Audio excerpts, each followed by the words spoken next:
ಪ್ರಜಾಪ್ರಭುತ್ವದ ಬಹುದೊಡ್ಡ ದೇಶ ಭಾರತ.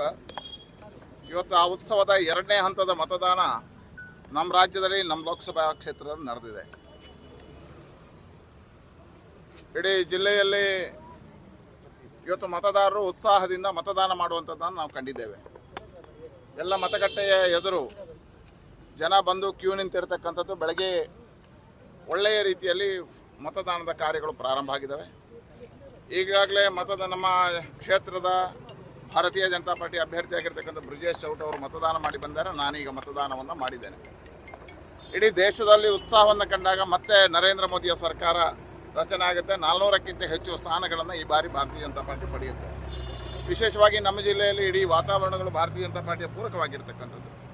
ಮತ್ತೆ ನರೇಂದ್ರ ಮೋದಿ ಪ್ರಧಾನಿ ಆಗಬೇಕು ಅನ್ನತಕ್ಕಂಥ ಆಶಯಗಳನ್ನು ಮತದಾರರು ವ್ಯಕ್ತಪಡಿಸಿರ್ತಕ್ಕಂಥದ್ದು ಕಂಡಿದ್ದೇವೆ. ಒಂದು ಉತ್ಸಾಹದಲ್ಲಿ ಉತ್ಸವ ರೀತಿಯಲ್ಲಿ ಆಚರಣೆ ಮಾಡ್ತಕ್ಕಂಥದ್ದನ್ನು ಕಂಡಿದ್ದೇವೆ. ಮತದಾರರು ಇದಕ್ಕೆಲ್ಲ ಅಧಿಕಾರಿಗಳು ಕೈ ಜೋಡಿಸಿದರೆ ಒಳ್ಳೆಯ ರೀತಿಯಲ್ಲಿ ಇವತ್ತು ಮತದಾನಗಳು ನಡೀತಾ ಇದ್ದಾವೆ.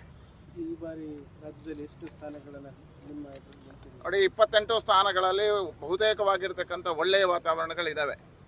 ವಿಶೇಷವಾಗಿ ದಕ್ಷಿಣ ಕನ್ನಡ ಜಿಲ್ಲೆಯಲ್ಲಿರ್ತಕ್ಕಂಥ ವಾತಾವರಣ ಕಳೆದ 33 ವರ್ಷಗಳಲ್ಲಿ ಬಿಜೆಪಿಯ ಪರವಾಗಿರ್ತಕ್ಕಂಥ ವಾತಾವರಣ ಲೋಕಸಭಾ ಚುನಾವಣೆ.